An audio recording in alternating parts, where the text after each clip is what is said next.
What is up, Ascenders? My name is Bryan Henry, and I'm the founder of the Ascend Academy, an online platform, school, and community that is uniting and activating lightworkers.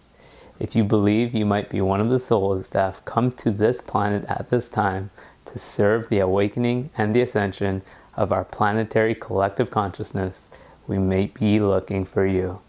To learn more about the Academy and to initiate your activation, head on over to academy.togetherweascend.com. Welcome to your awakening journey. Today's destinations include higher consciousness and actualized potential. If all ascenders could now please be seated in a comfortable meditative posture, we're about to ascend.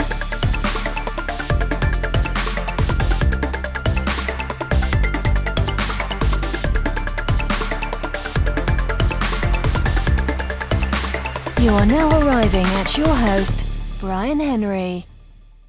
What is up, Ascenders? Welcome back to another episode of the Awaken podcast.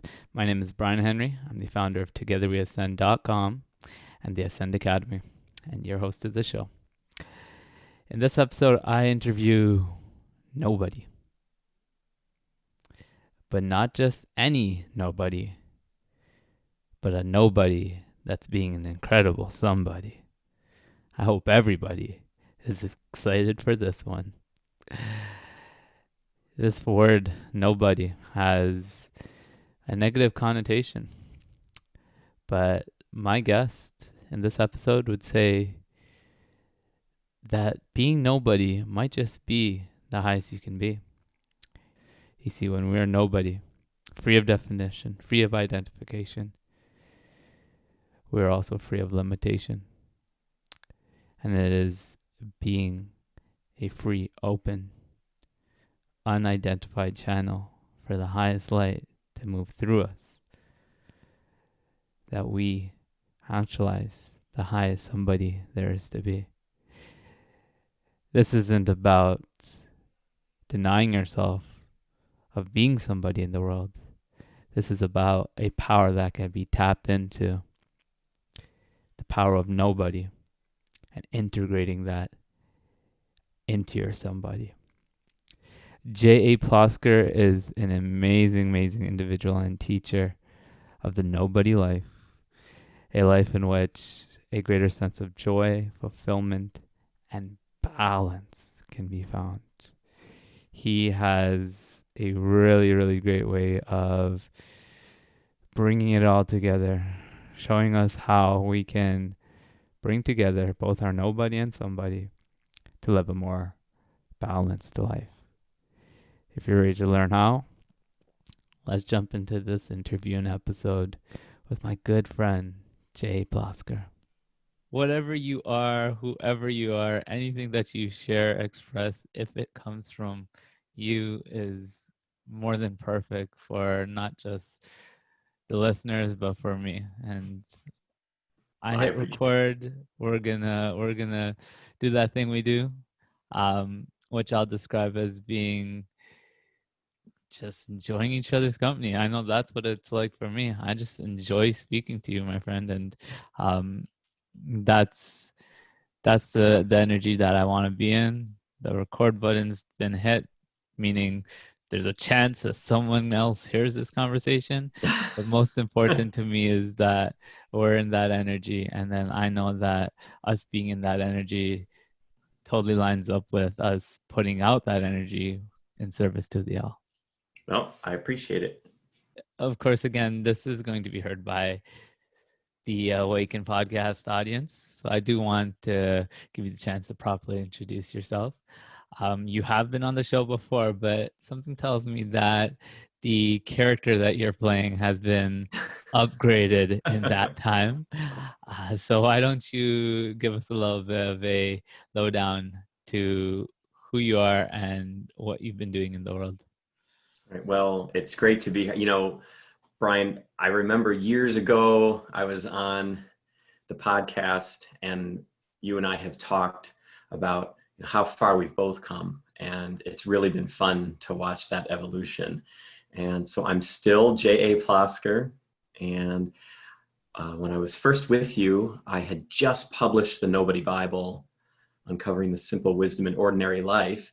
And since then, I've really been working on upgrading that Nobody life and what that means. And I just recently published my novel, An Audible Silence, which really continues that personal and spiritual growth journey. And it's really been a lot of fun. And I've recently started coaching and getting involved in a lot of other online content avenues. And it's really just been a fun journey of growing with people and building a community. And it's been a lot of fun.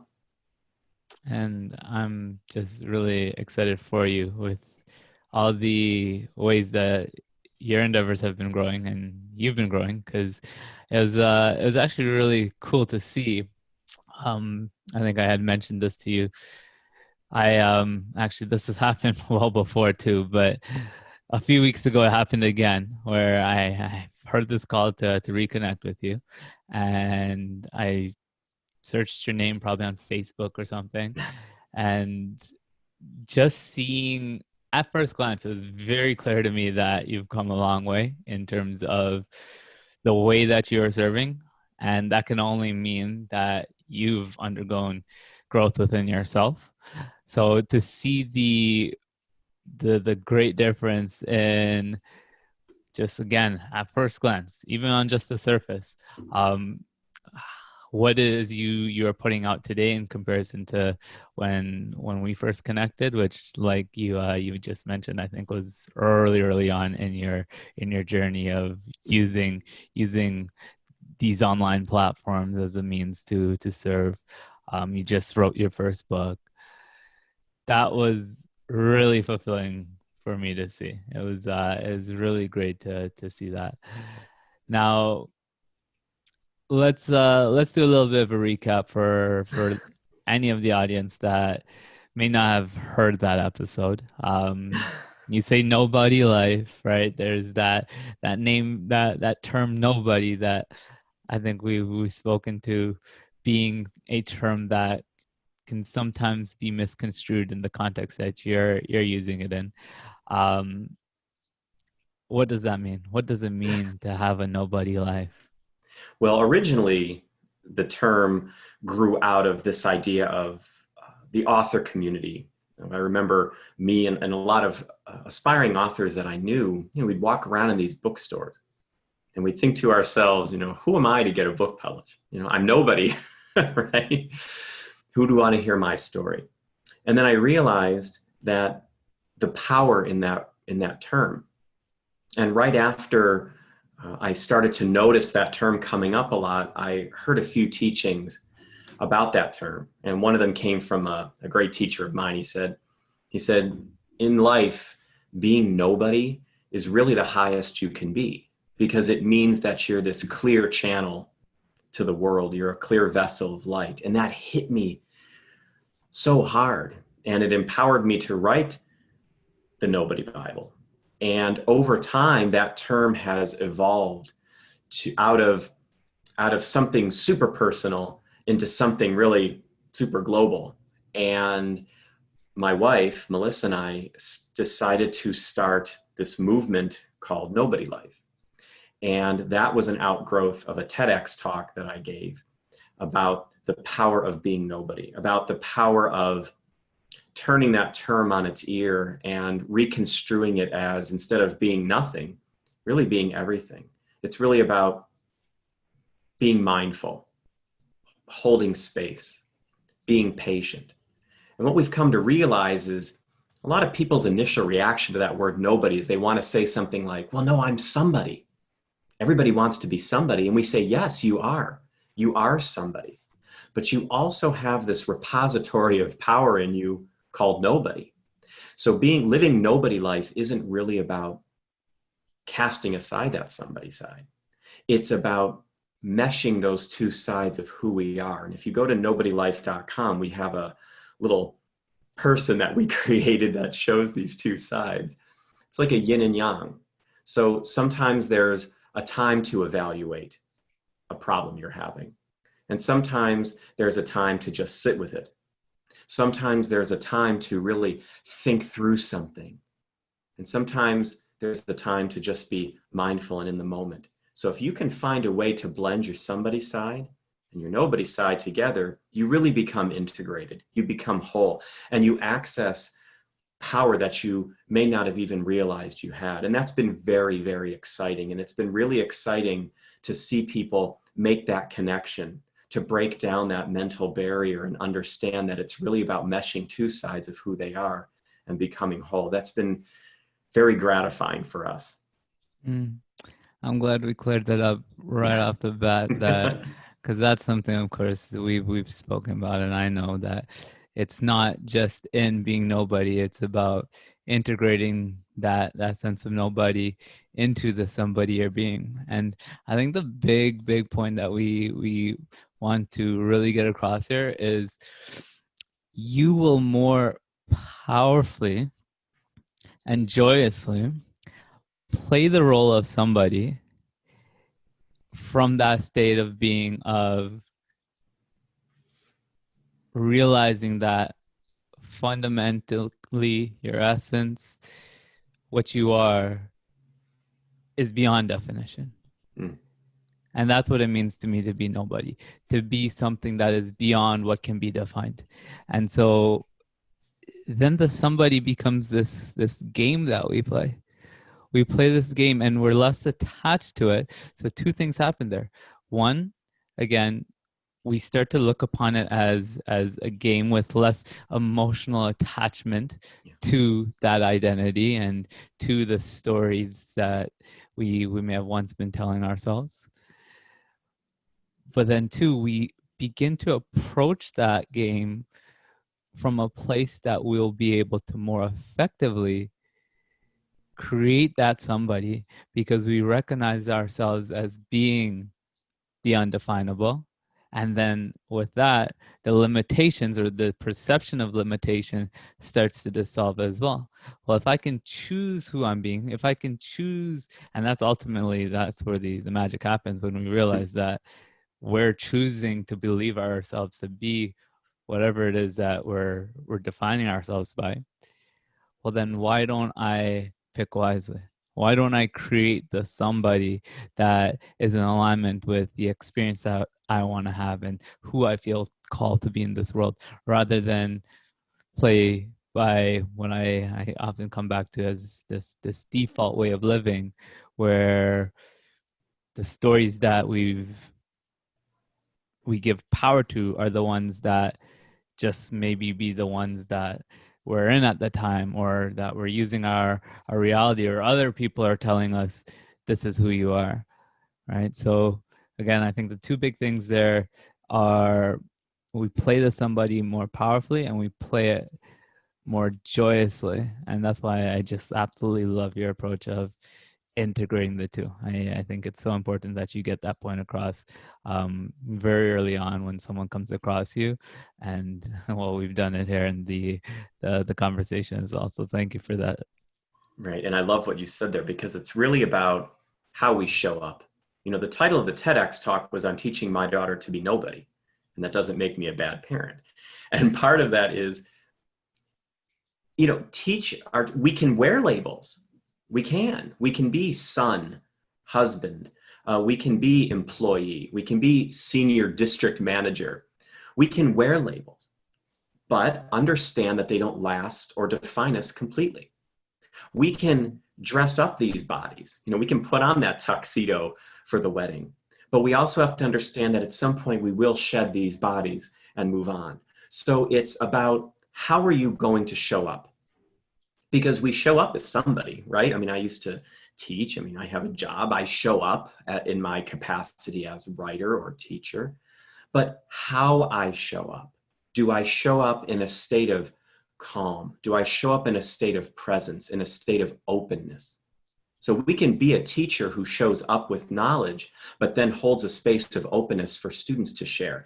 That's the integration. That's how it comes together. That's how we, like you said so well, that's how we decide how we're going to show up. We're not locked into an identity as much as we think we are. And when we have that engine of nobody churning underneath, driving this vehicle forward, it becomes so powerful. it becomes greater than we ever imagined. And it becomes something that not only do we want to master in ourselves, but something that we want to share down the generations. Because I believe that that's how we not only have a better day or life, right? But that's how we have a better world for those who will follow us, is by making those choices now and teaching others how to make those choices. And I think that's really the great power of living nobody life. The way in which we are showing up, the difference in how we show up when we are detached from the stories. Even that word, I find detached, is something that we need to elaborate a little bit on, just because I feel like, well, I know that in the past I've kind of gotten caught up with this, where detachment, this idea of detachment has kind of coincided a feeling of disconnection from the experience. And actually, very recently, I was undergoing this, where the focus upon the, what I like to call the being dimension, or what you call the nobody life, right? There's just so many ways, and I love this. I love that there's just so many ways that we can speak to this same concept, and I love that you have your own personalized with your character sort of way of describing it. But yeah, what I was saying was, very recently I was in a place where I was so focused upon this coming into the nobody, coming into that essence of I'm pure awareness, that I actually found that I started to feel less excited about life. And it was kind of hard for me to see and deal with at a time, because I remember having this experience during this time where I saw a video, an older video of myself speaking and sharing and serving, and I saw someone completely different than who I was in that moment. And there were some things that I liked more about who I was being in that moment of watching the video, but there was a lot that I was seeing in the video in terms of the energy I was putting out that I was looking at, and it felt like I had taken steps backwards in who I was being in the world. And to kind of sum up why I felt that way, was the person I saw in the video was more excited about life. He was more excited about life, and he was more excited to be serving others.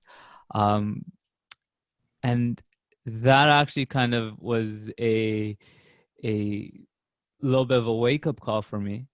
But before or even if I end up going down the road of sharing more about what's transpired since, talk to me a little bit about, because I know this is something you're familiar with, that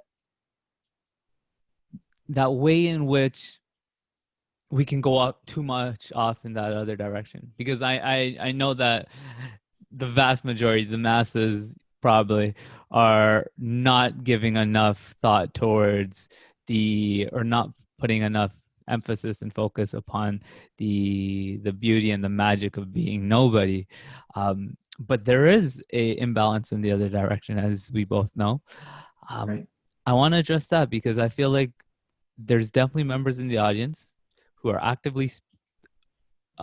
actively pursuing spiritual growth, or expanding spiritual awareness of themselves, that end up in that direction and end up imbalanced in that sort of similar way, where it's, again, feelings of disconnection and a little bit of lack of enthusiasm and excitement and engagement with one's experience in life. What are your thoughts about that? I think one of the places that I think it's important to start this conversation is, I spent many years as a therapist, as a counselor, and it was really important, at least I think, now this may not apply to everybody, and we have to take of course, everything we say is caveated with, this was my experience, through my lenses. we can't really completely detach from things. Okay, that we took a body, right? If we want to look at it that way. And I think one of the responsibilities of taking on a body is learning to work within that machine. And one of the powers of this machine we're in is the power of emotion. And emotion is what makes experience valuable in a lot of ways, right? So when I see my daughter and she runs towards me and we play in the park and she says, "Daddy, put your hands out, put your arms out so I can run to you and hug you." That comes with an accompanying emotion inside of me, right? Many probably. I feel love, I feel joy, I feel excitement. And when she comes and she hugs me, it fulfills that pathway is fulfilled. So there's a physical touch, there's accompanying emotions, and then there's this incredible feeling I get from it. And I'm getting goosebumps right now just thinking about it, because that just happened last night. And I think one of the pitfalls of detachment is we take it to a place of complete and utter unattachment. And I know that's a goal for some spiritual paths, and I totally get that, and I think there's value in that. But I think if we're looking for a middle way, we need to find a way to balance these two things. So what it becomes is this. It becomes the idea that we're reading a story or we're watching the characters. And you know, when you watch your favorite television show, right, you get a little attached to those characters. As my teacher would say, you know, the whole thing is a script in Hollywood, but you cry a little, as he would say, on behalf of the characters. You laugh on their behalf. Yeah. And you find... You still care. What'd you say? I was just saying, you still care. You still care about what happens to them. Yes, and that's... You feel that. That's a great word, caring. Because you can understand that the person you're empathizing with may be having a terrible time with something in their life. And the value of detachment is you don't become lost in their pain completely. Mm-hmm. You sit with them. You sit next to them. You feel what they're feeling in some ways, but are able to render aid or assistance or needed advice. And so really you form a partnership. And I think the power of detachment isn't being completely uninvolved. And I think that's where a lot of us end up, right? We go so far to the one side that we become uninvolved in life. We become dismissive of the machine. We become dismissive of the emotions instead of integrating them. And that's really the power, I think, of the somebody-nobody dichotomy, is once they're integrated, you can become a caring partner without either tumbling way down into the pit or completely detaching from it. You become a partner, a strong partner, someone who can empathize. That's the power of empathy. Empathy is really sitting with somebody. You're not climbing into their skin and you're not pushing them aside. You're sitting with them. You become a presence that can feel, a presence that can touch, a presence that can hold, a presence that's involved, but you understand where that division is. So you don't become lost and you don't become completely separated. You become completely present. And I think that's what we're searching for. That's the game, as you say, between becoming completely emotional with somebody and becoming completely distant. And I think the middle way is at least what I'm striving for. I don't know if that resonates with you, but that's sort of what resonates with me, that idea of the middle way, the power of yin yang, of honoring both. 100%. I think I was just telling Amanda the other day, if you were to somehow count the amount of times I use a word in my journal and in my writings, the word both probably is the one that comes up most often. The word both has come up in everything that I've been receiving, through guidance, through my own inner knowing, through even the guidance of what may appear to be external manifestations, such as an amazing guest on the show like yourself. It's coming back to that time and time again, and it's honoring that, embracing that, the both. And the reason for that being such a common word in what it is that I'm sharing and expressing is because I realize no matter what point I deliver, there's always going to be a flip side.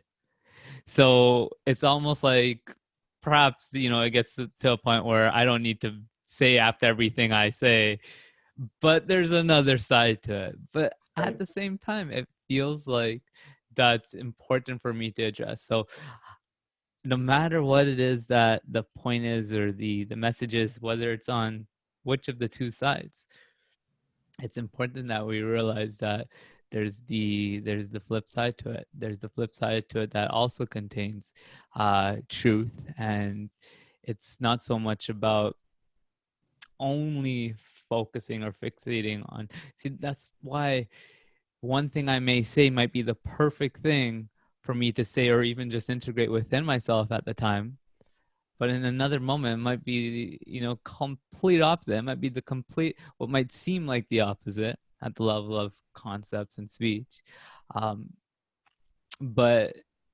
that in that time it might just be something that's completely different that's relevant, right?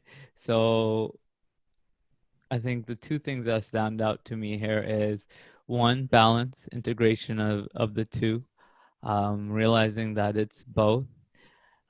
Just to put in a little bit more clarity to that, the most common example of both for me, and I think perhaps one of the most important examples, is both being fulfilled in this here and now, both feeling a sense of fulfillment and wholeness in this here and now, whilst also being driven and eager to create and to become more.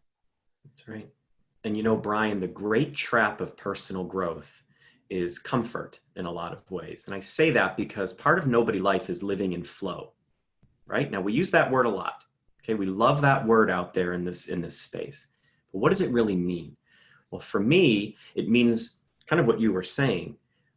In this moment, and I'm very open about this, especially when I was teaching philosophy or teaching comparative religion, because any point in a circle in which we stand requires an opposite.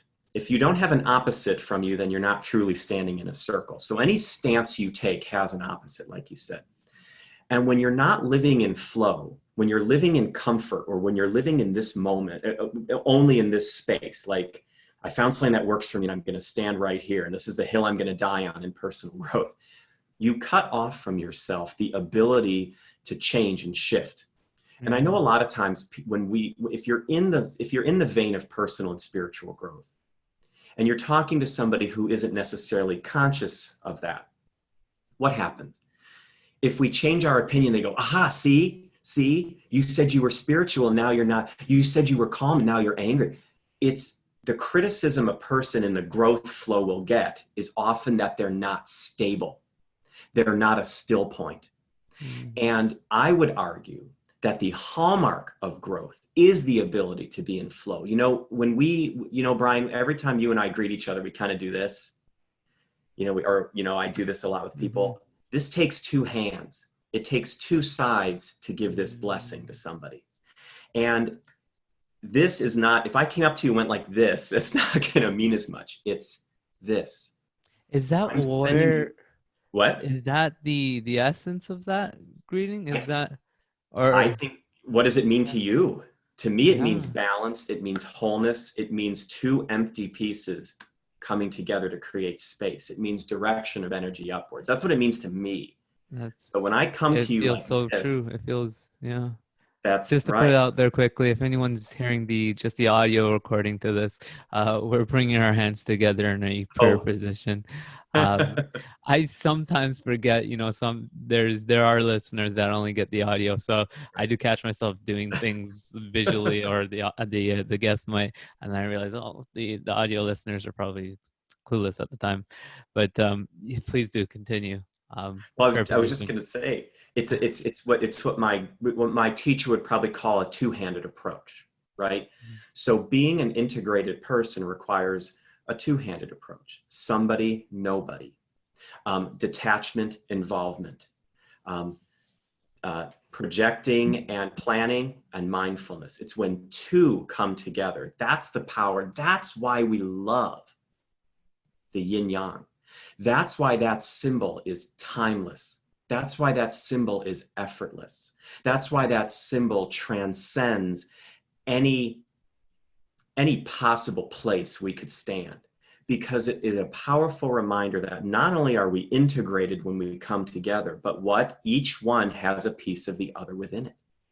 So this is the power of integration, of wholeness, of flow, of being willing to admit that in this moment I stand here, in this moment now I stand here, and in this moment I stand here. And if I'm working with a coaching client and they're telling me about a stuck point, usually reminding a person of their opposite is a good way to get unstuck. Because often we get stuck because we don't want to move from a place. But once we discover another place on the spectrum, and once we acknowledge that it is a spectrum, we give ourselves permission to flow. We give ourselves permission to move. Because we're afraid to do that a lot. We don't want to be seen as hypocrites in this space, right? Well, yesterday you said this. But the power of growth is the ability to flow and change. And that's why two is so important, because it gets you out of that mentality that you really have to keep striving for, to master one thing. Well, where's the fun in that? Be willing to change, be willing to shift.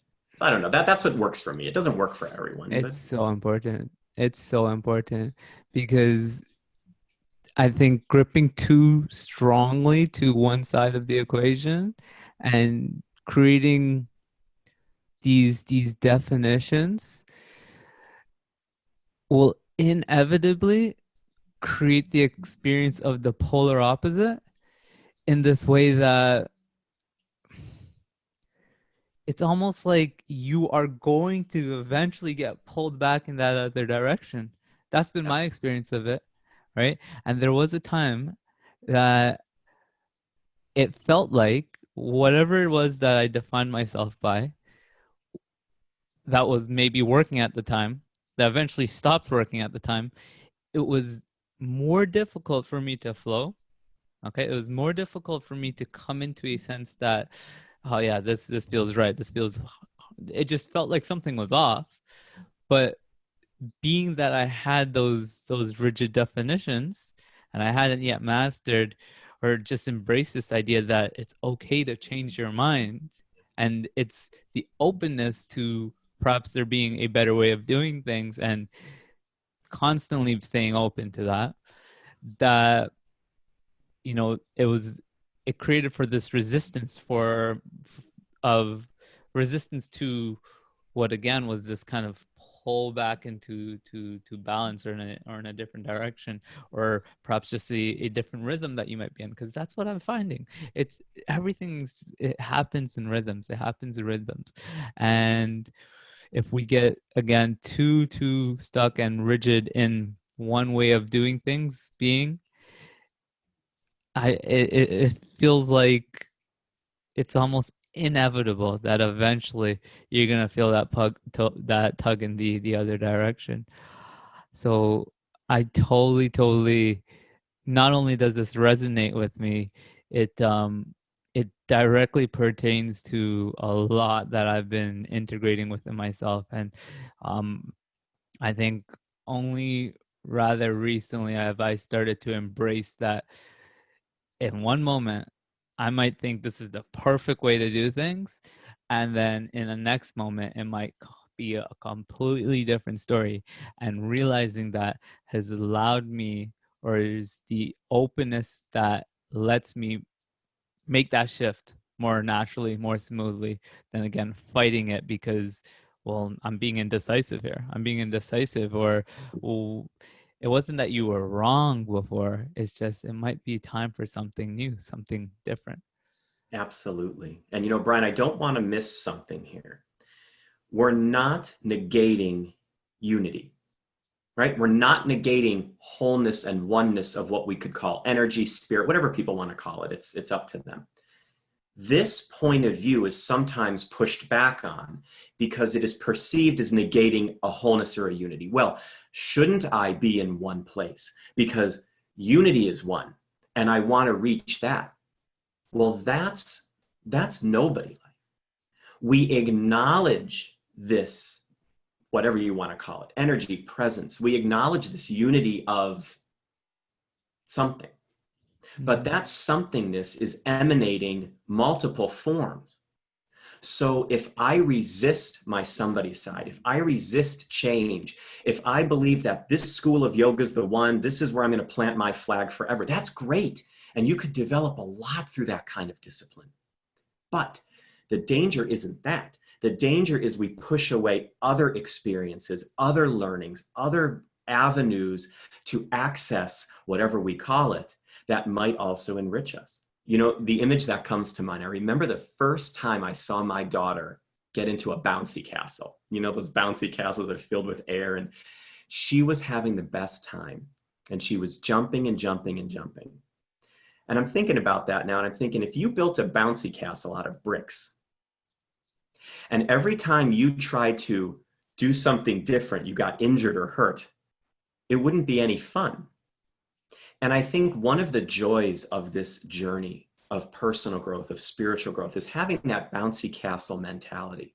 And instead of thinking about moves and shifts and fallings as something that could injure you or hurt your progress, I think of it as something that any wall I hit is going to just add to the fun. You have an interest in astrology, you go and you study that. You have an interest in yoga, you bounce off that wall. You have an interest in mindfulness, you see what that's all about. And there are certain things that are going to resonate with you that are going to stick. But I think letting go of the fear that if we try to do anything that isn't just right here, that somehow it's going to injure us or damage our progress. I think that's, for me in my life, that's something I had to get over. It's about having more than one teacher. It's about exploring more than one avenue, because you never know what's going to add to the fun, to the joy of the excitement. And for me, my teachers, at least the teachers I've had in my life this time around, those teachers have emphasized discipline, but they've also emphasized joy. And for me, the joy of life, the joy of growth is exploring these different avenues of bouncing around and seeing what can happen. And it really has been a fun journey for me. And that's something I want to bring to other people. Is part of the somebody nobody thing is releasing people from the idea that they have to be locked in or in one place, or they're going to be, they're not going to progress. And so I just wanted to explain that. I don't know if that resonates with you on a level, but that image of my daughter in that bouncy castle just hit me like a ton of bricks just now. I actually love a metaphor for it. Yeah, I noticed that about you actually, and I want to point it out that I love that you bring the imagery, you bring the examples, the analogies into what it is you're sharing. I know Amanda would love that, especially. She's always telling me, you need to tell more stories and use more examples. So I want you to know that I think that goes a long way in getting your point across in a more elegant, but even just more effective manner as well. So I love the analogy. It does resonate. It certainly does. I think one word that I feel called to bring into this discussion is inspiration. What it is that we are feeling inspired to do. Yes. And I will also preface this with saying that we might be inspired to do nothing, right? Then that's a doing. That's a choice that we're making. Even when we're not doing, we're choosing to do nothing. So I think, the reason why I want to bring that up is because, again, in the essence of the conversation and the point that it's both, there's no right or wrong way. Be adaptable, be flexible, be open. Well, then the question becomes, well, how do I decide, right? How do I know what to, because that's also something that a lot of people get stuck in, right? Yes. Not just one way of being, but uncertainty around what's the way that I should be being, right? Even that can be a tricky thing to move, or feeling like, well, what's the right way? How should I go about living my life? And this applies in the grand scheme of things as well as just a moment's decision. What's the right way? So the reason why I want to bring up inspiration is because, as I think you probably know where this is going, is I think it's really important that we stay attuned to where we're feeling inspired to go and be. Yes. And I say again, that might be inspired to do something actively, but it can also be the inspiration to come back to just being and sitting in mindfulness. So I really thought it was important that we involve that inspiration, because I can definitely hear and sense in what you're doing, and how you go about living is you allow that to move you. You do what you feel inspired to do. Any words to say with regards to how you approach that mode of, well, what is it that I'm being called forth in, and which direction is it that I'm being moved in? Well, we'll use a phrase, right? People will use a phrase, what am I being led to do? And then they take a series of actions. And what they're doing is setting up a paradox that may not have a resolution. And what that means is this. What am I being led to do means I have to, at a certain point, be still so that leading can take place.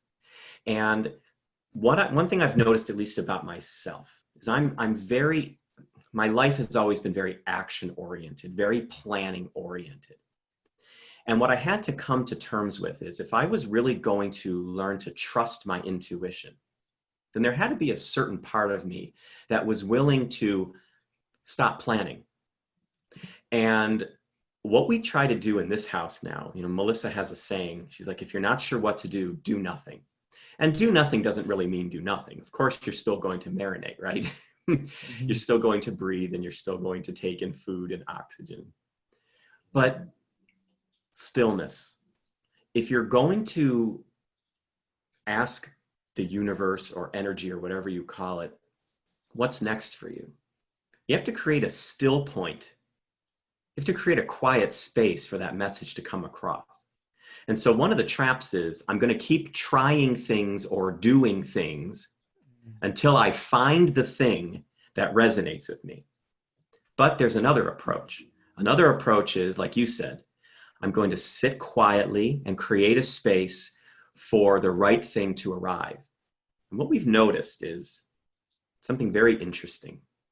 My teacher always used to say to me, test this, test this. Well, Bryan, we've tested this.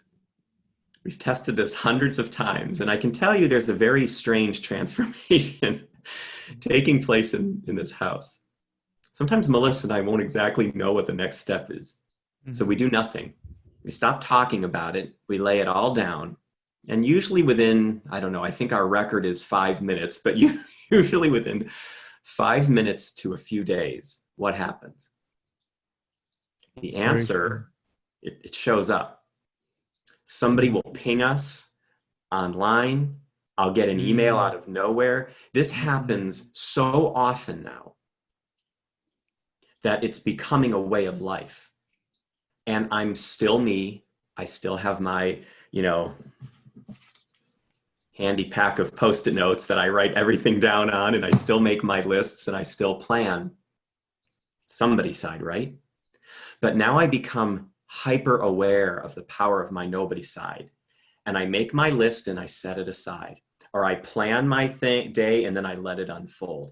This is the magic of nobody life. This is the magic of finding balance, is that sometimes we find what inspires us, but sometimes we have to let the thing that inspires us find us.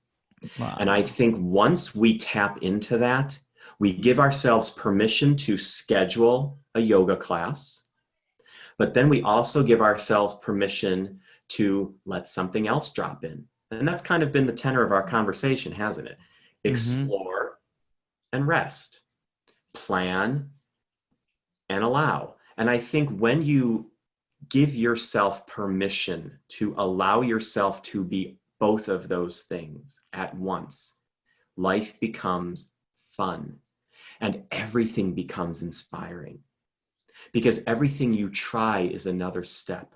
Every message you get is another clue. This is a journey, and it should be joyful on some level. And it is the exploration and the allowing that both of those things together make it meaningful. So I agree with you. Sometimes doing nothing is the greatest action you can take. It's the most empowering choice. And I'm telling you, Bryan, I don't coach people on things I don't live. Mm-hmm. I didn't start coaching until I felt comfortable that I was living this to a degree that I could assist others. Mm-hmm. We live this all day in this house. And when we don't live it, we catch ourselves not living it and we talk about it. Mm-hmm. And I think that's why messages and inspirations arrive, is because we're creating that space for them consciously. How do you know if you've moved out of it? What triggers the realization that you've come out of this place of integration and balance? Usually, for me, this won't be for everybody. For me, it's a very much body-oriented thing. That's why it's very important not to be too detached, right? Our body is constantly sending us signals that are clues to how we're living spiritually and energetically. So I will feel a tension probably from the middle of my chest down to my stomach area. So if you want to speak in chakras, it would be probably somewhere between my heart chakra and my root chakra. I'll feel this anxiety or dis-ease. It'll usually come as a background anxiety. And that's how I know it'll look like, for those listening, like marionette strings pulling me one way or another. And what I'll do there is I'll usually just do some breathing or some grounding and try to drop that. And I acknowledge it. So my body's sending me a signal that I'm kind of moving off center. And then I'll immediately, when I catch myself, either breathe or do a mindfulness technique to bring me back into square, into the moment. So that's, for me, that's how it is. That's the pull I feel. Mm-hmm. Yeah, attentiveness to the body. It can be such a powerful gateway into insight, and I think the more that we're just in our bodies and are attentive to how we feel in our bodies, the more quickly we notice that that shift out of balance. Yeah, absolutely. And that's why we don't want to, my teacher used to say, we don't want to look at the body as something evil. We don't want to look at the body as something to be, oh, I can't wait till I'm gone from this body. Because, I know that I've been in those discussions. I can't wait till I'm dead, right? Mm-hmm. I can't wait till I reach enlightenment. I'm trying to astral project so I can be free of my body for a while. I've been involved in those conversations, either with clients, with friends.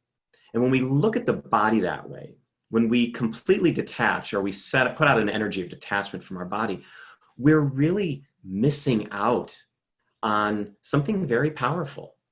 The body is something to be cherished. It's something to be taken care of. It's something to be, this from your background.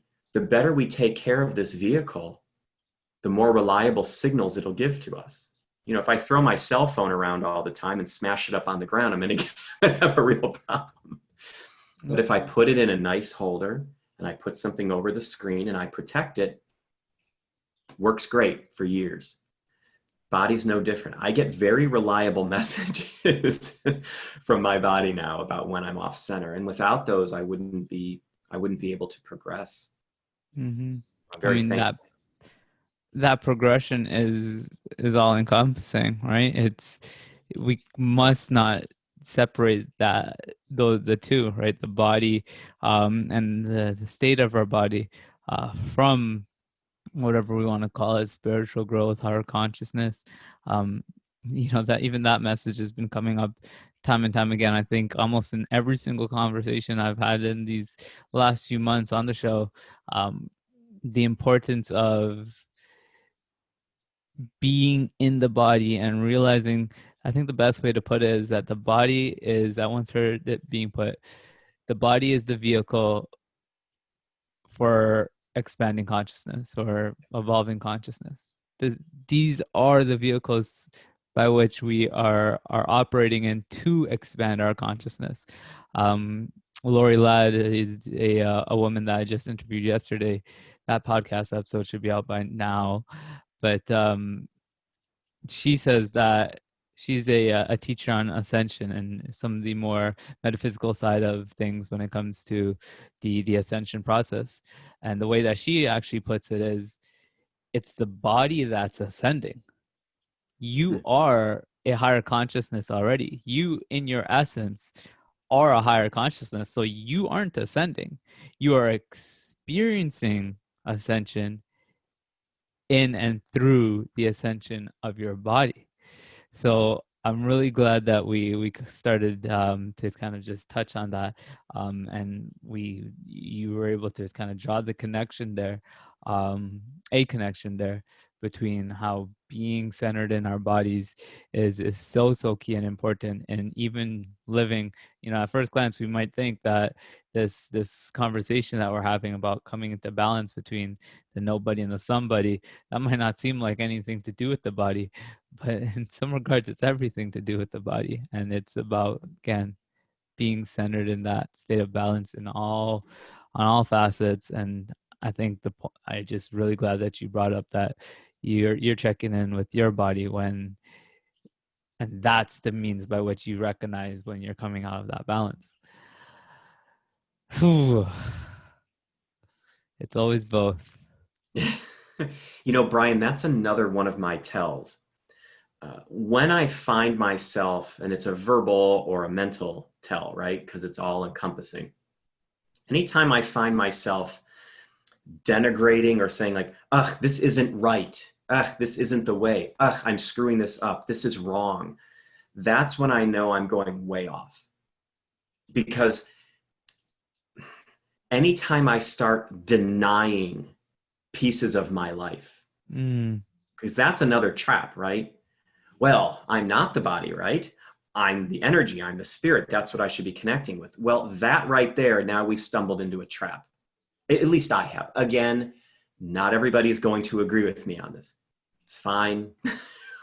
Won't be the first disagreement I've been involved with.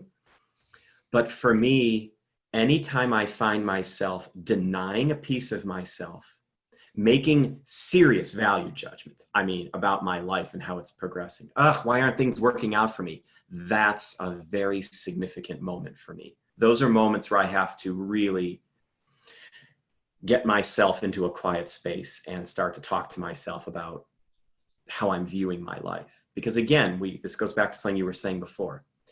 If we're waiting to be inspired or we're looking to be led to inspiration, it's not always going to look the way we think it's going to look. Melissa and I will talk about something that will happen. We've had some very strange things happen lately, things that really did not go the way we'd planned, for lack of a better term. And what we tell each other, because now we know we're off, right? So over dinner, we had a conversation about something just recently. And we said, wait, let's wait. Let's wait on this and see what happens. Sure enough, a few days later, the thing that didn't work out the way we wanted actually ended up turning into something much more incredible. Now, I could have spent the intervening 48 hours beating myself up and going, why? It was because of the disappointment, in quotes, that the better thing arrived. This happens all the time. Does this happen for everybody with everything? No. Are there real tragedies in life that stick with us? Absolutely. I'm talking about these day-to-day things that happen to us. These are the places we need to practice. And I always tell people, I'm not dismissing the pain of life. I'm saying something much simpler. Practice when things are going pretty well for you. Don't wait till you're totally stressed out and anxious to work on anxiety. When you're sitting and watching TV and you're pretty relaxed and you feel anxiety creep in, that's the time to practice nobody life. When you're eating, don't wait until you have the stomach flu to eat better. When you notice that certain foods aren't sitting right with you, instead of bemoaning that, tap into that and start working on your diet right then and there. If you notice your mind, don't wait until you're totally overwhelmed to practice mindfulness. If you notice disturbing thoughts creeping in through the day, practice mindfulness there. Start with little disappointments in your day. Somebody didn't react to you the way you wanted. Acknowledge it then and work with it. And that's what we're trying to do here. That's the way we're trying to grow. We're doing it in small increments and trying to embrace our lives as a whole and working on things in every sphere of our life. And it's paying off huge dividends for us in terms of our own inner peace. We're not having millions of dollars dumped into our house. We're not finding great fame on the sidewalks of Hollywood. What we're doing is we're having more times during the day where we feel good. That's how we know. That's how we know. So it's been a great journey. It's been a lot of fun in a lot of ways. A lot of fun because you're actively engaging with your life and with your own growth, and that's coming from a nobody / somebody. That's beautiful. The sense that I get just hearing you describe your state and the energy that I feel in you, Jay, is just balance, harmony, balance, right? And staying close to that point in which one of the things that kind of comes to mind is in being so attentive to where you're at, how you're feeling, what you're experiencing, you catch things before a negative momentum starts to build. I use that word lightly, negative, but you catch it before, it starts to spiral, right? Because that tends to be the case. It's not that one thing comes up and we end up in this terrible state and this strong degrees of emotions and start wondering, well, how did I end up here? Well, it usually, and it goes both ways, whether it be a positive momentum or a negative one. Momentum is cultivated with time.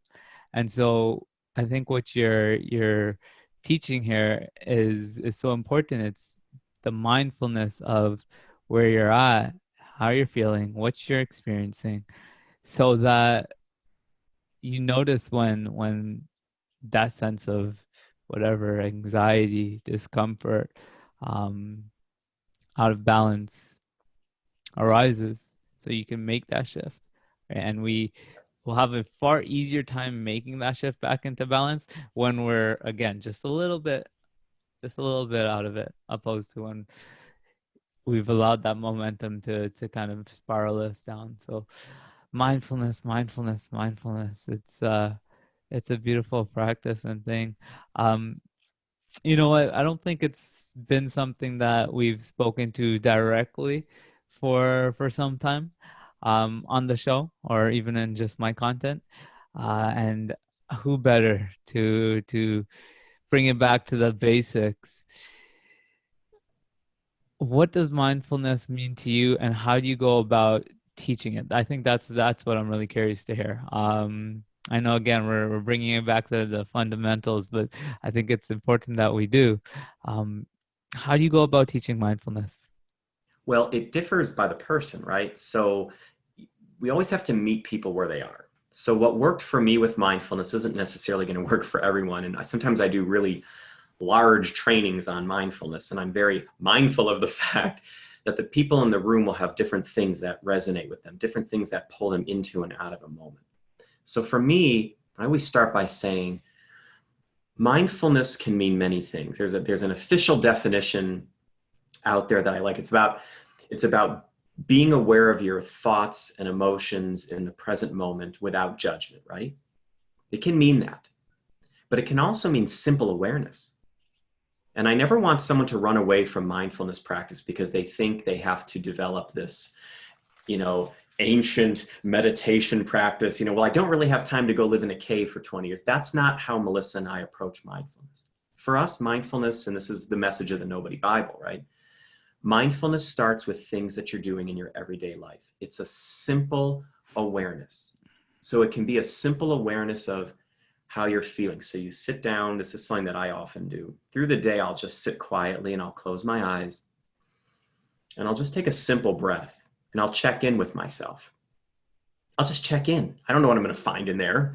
It's like turning on the light in your attic after 20 years. You don't know what you're going to find. It could be spiders. It could be valuable baseball cards. You don't know.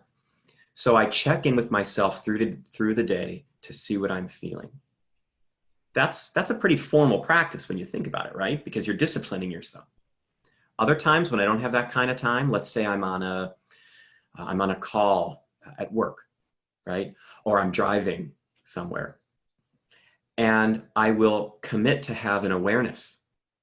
So that's something a little different. I can't really zone out during a call, right? And do a meditation check-in. So what I do is I just do a simple awareness practice. And that means I give all my attention to the meeting or to whatever I'm doing. And if I notice my attention straying, what do? I just bring it back. I just bring it back. I just bring it back. These are simple, simple ways that we can bring awareness into our life. So you can go down either path. If you want a formal practice, you can sit and breathe. Anytime you find your mind wandering from your breath, anytime you find thoughts coming in, refocus gently on your breath. That's a formal approach you can take. When you're out in the world and you can't do that, try to walk around with a heightened sense of awareness about how you feel about people and your surroundings. So there's so many different ways into mindfulness practice. It starts with the dishes you're washing. Feel the water as it comes out of the tap, right? People who've been to my trainings, this is the one I use all the time. Do you really know what warm feels like? You don't have to be a guru on a mountaintop to do this. Just wash a plate. Feel warm coming out of the tap. Feel soapy water. When my daughter runs to me in the park, like we talked about before, and she wants to give me a hug, I pay complete attention to the process because I don't want to miss those, right? So I will be totally aware of that. So all through the day, I'm checking in, I'm staying aware, and I'm trying to go through my day with as little judgment as possible, with as little of this as possible.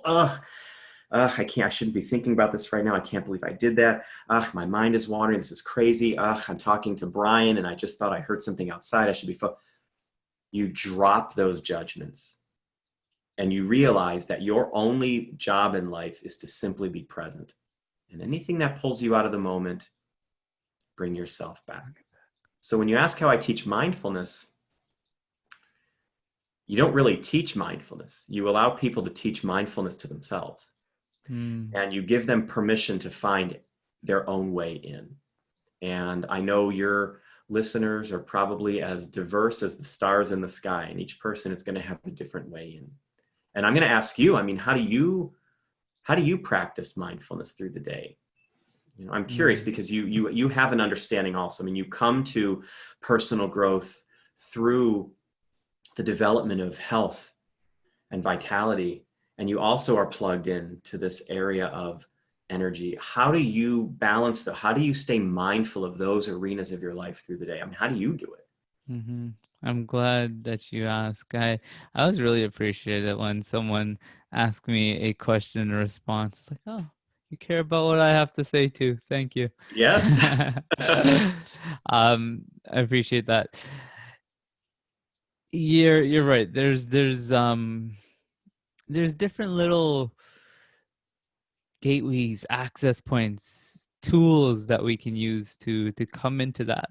But truer than any of that is it's a state of being that goes beyond it is the practice in itself, right? Well, how do you be mindful? I think on the truest level, it's be mindful.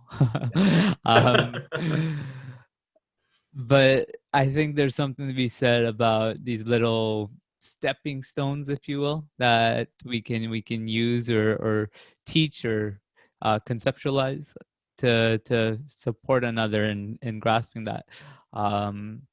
And you definitely hit a few of those that I've found myself in resonance with, and that has supported me.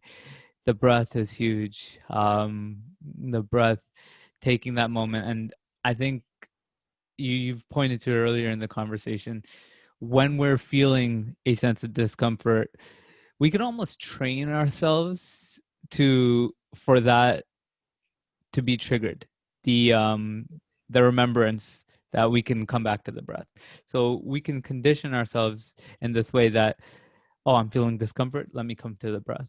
And Absolutely. It's just a matter of practicing that. If you practice that when you are feeling a sense of discomfort, more and more, when discomfort arises, you'll more naturally remember that you can come back to the breath. So I think that's a really important thing, the point that we can condition ourselves in this way. And I mean, if you haven't tried it, I'm thinking most of the listeners have done something of the sort, but it's magical, the breath and bringing our attentiveness to it.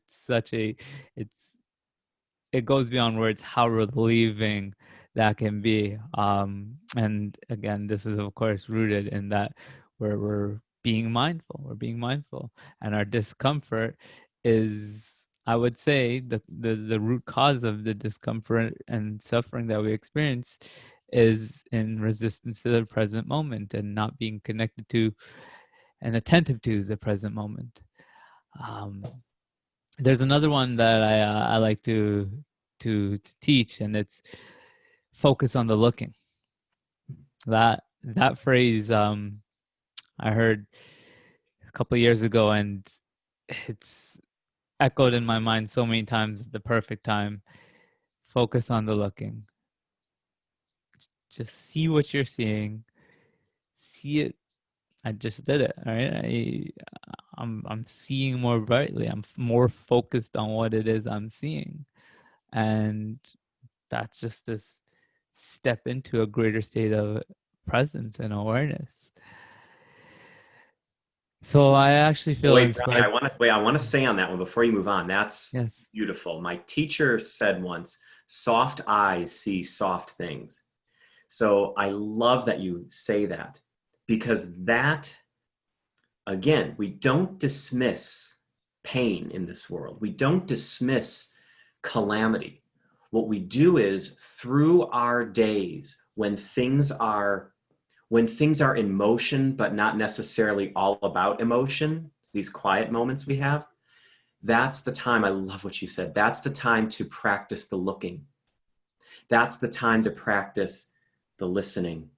Those are the moments, so that when the big things do come, we've trained ourselves to at least have something to grab onto. So I just wanted to insert that there when you said the eyes thing. That is so important, and that is never talked about.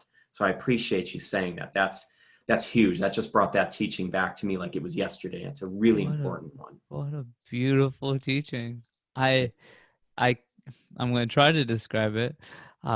You said those words, soft eyes, you soft things, and I literally felt a sensation. First, it started as a more bodily sensation of my eyes softening. I actually want the listeners here to try this. Soften your eyes, whatever that means, right? And it happens so naturally. It really happens so naturally. What does it feel to soften your eyes? And I felt that take place in a sensational manner, and it just felt like everything just became a little bit more steady, a little bit more at ease. So I absolutely love that. That's beautiful. Well, yeah. I'm glad you brought that up. Huge. Now, where I'm inspired to take this is we brought it back to the basics, the foundation of mindfulness. I want to draw the connection here between, I mean, I think we've been doing this for the entire conversation, but I see there's another way that we can approach this.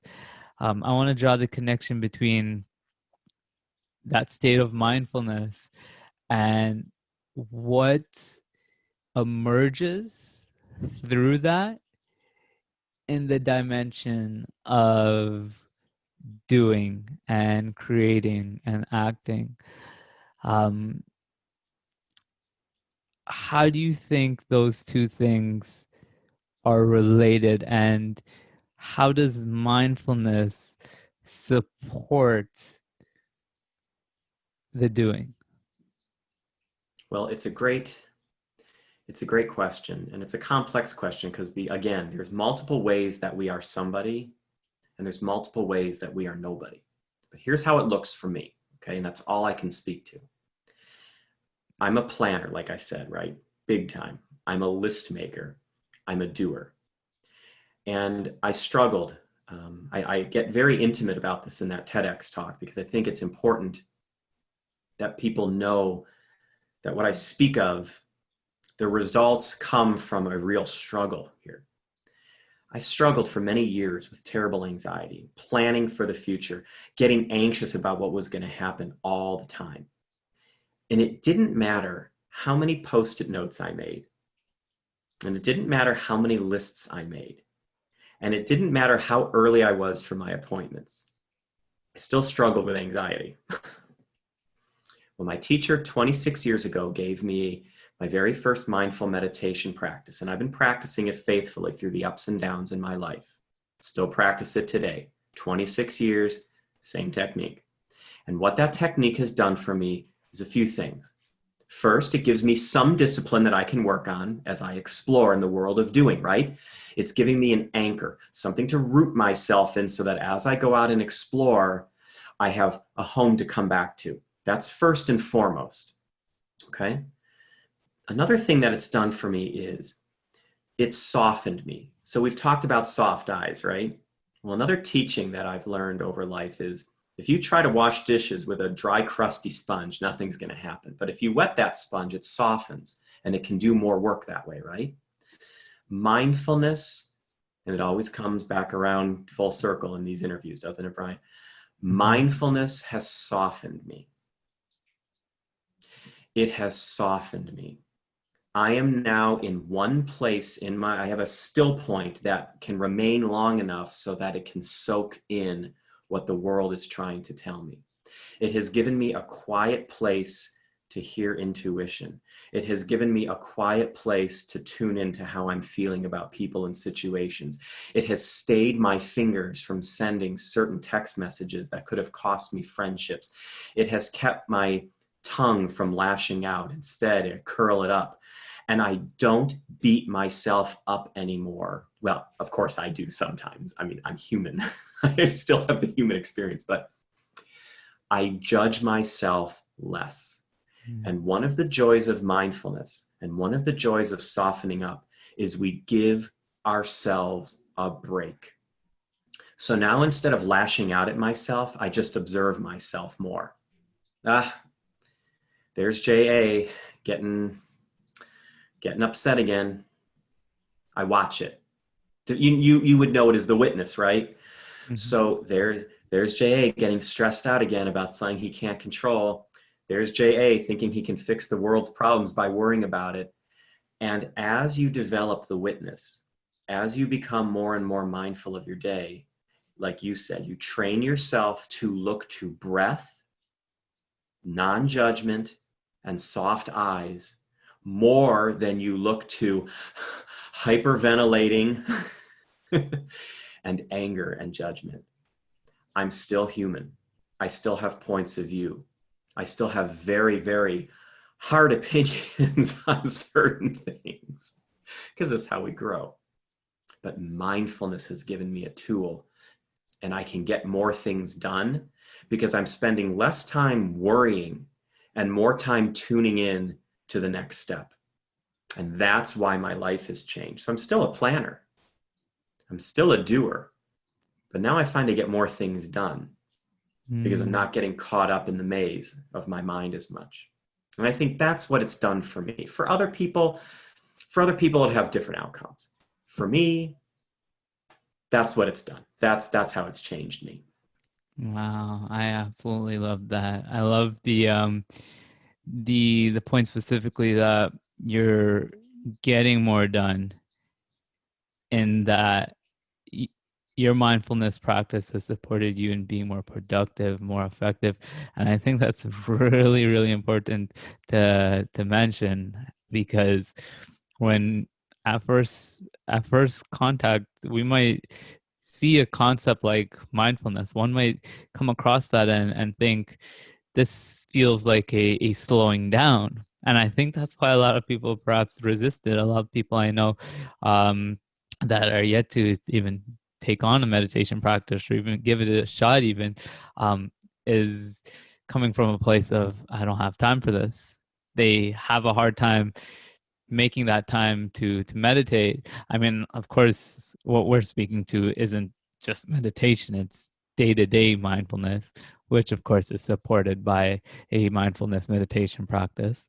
But it's quite ironic that still so many people are yet to move into that, because they're going, and what might feel initially like a slowing down, in fact, will actually support them in the endeavors that they've been going for.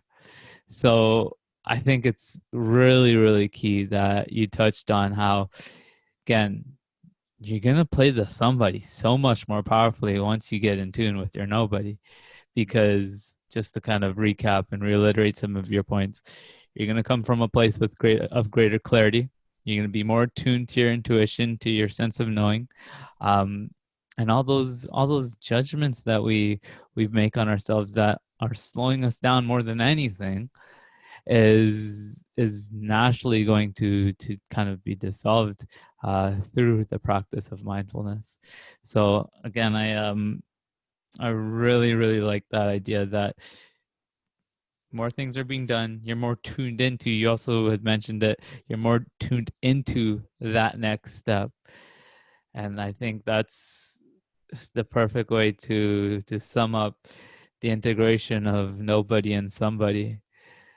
Brother, is there anything that you'd like to leave our audience with before we bring things to a close there? Look, it's always the same thing. Don't be afraid to explore, to try new things. Don't push away your somebody side. I say don't, and that's very authoritative. I don't use those words very often.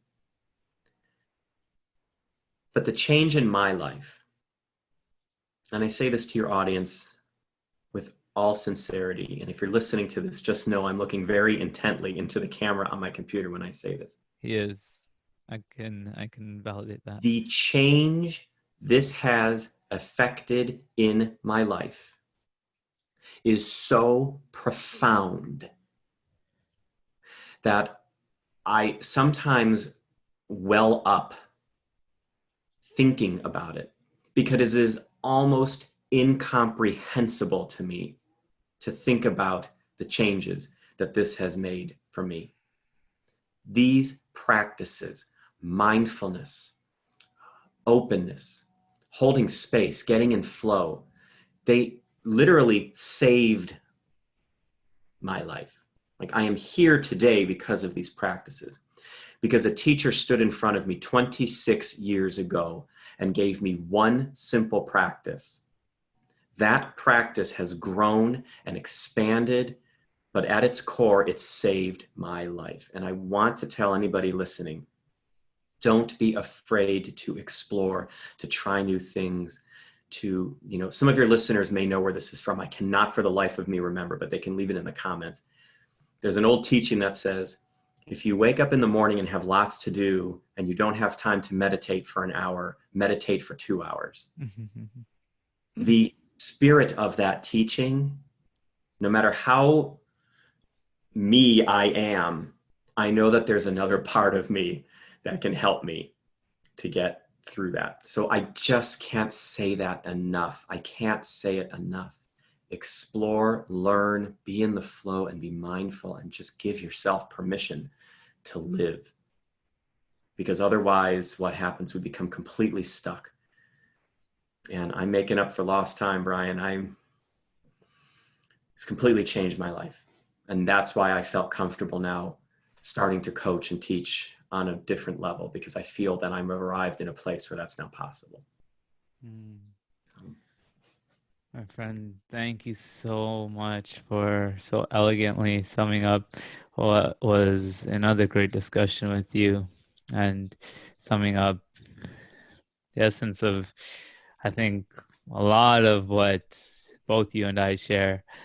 You mentioned the coaching at the end there, which is a perfect segue into the question.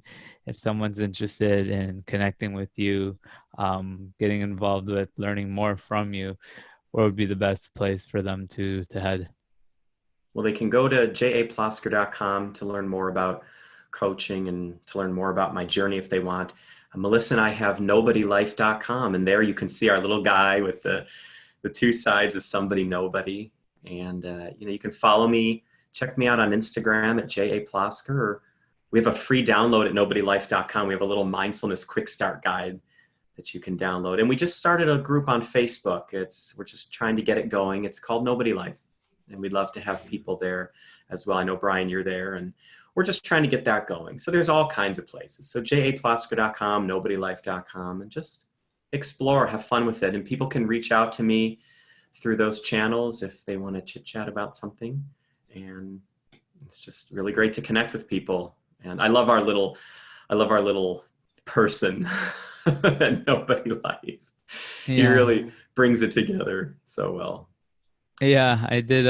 After you first told me about that, I did go take a look at it and check it out.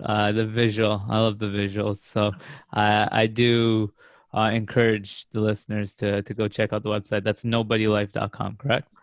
Yeah. Yeah. So on the homepage, I believe it was, you have the a little visual. Let's let the visual do the talking. As they say, a picture is 1,000. Absolutely. Something to do with 1,000 Picture's words. worth 1,000 words. A picture is worth 1,000 words. And that picture is beyond words, I would say. So go check it out. Not just the picture, but the website. And if you were interested in connecting more with Jay, all the information, do so would be there, as well as I'll put the links as I usually do. I said usually, should be always, but this time I will certainly do, to everything that you just named and listed in the show notes and the podcast description. Wherever you're listening to this, you'll find those links. Other than that, I mean, let me one last time for this conversation express my appreciation for you. It's an absolute pleasure to be in this place of co-creation and to have this conversation in aim of supporting others, or in the intention of that. But I also just want you to know, and I've said this before and you'll hear me say it again and again, I personally just enjoy being in these conversations with you, brother. And it's because I feel not only upliftment, but a sense of expansion within myself when I get the chance to connect with you. And that goes for the very first time that we connected.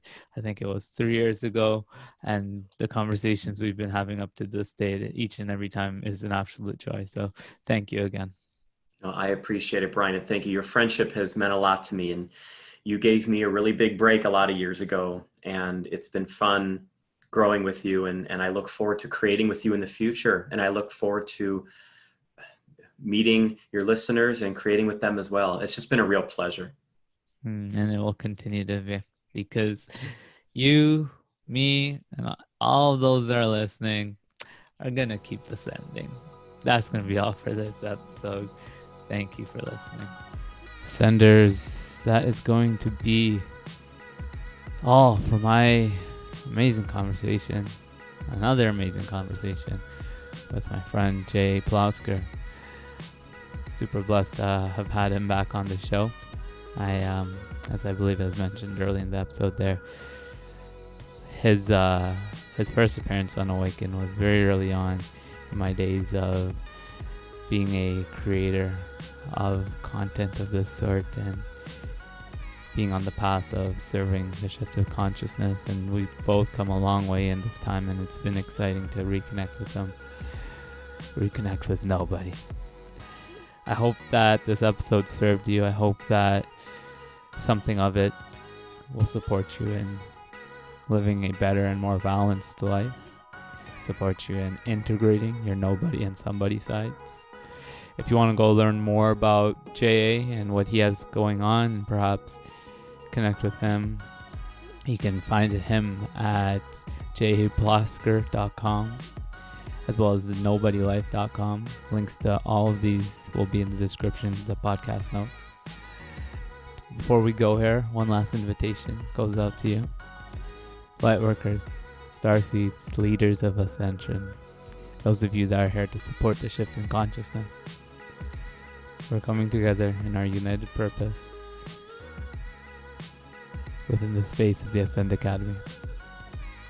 If you are ready to step into your higher purpose, a higher expression of who and what you really are, and create the magic that you're here to create, give the gifts that you came here to give, and serve your higher purpose, our activation process will activate this in you. You can head on over to the Academy's website, academy.togetherweascend.com, to learn more and to initiate your activation. That's going to be all for this episode, Ascenders. Thank you again for everything that you are. And until next time, keep ascending.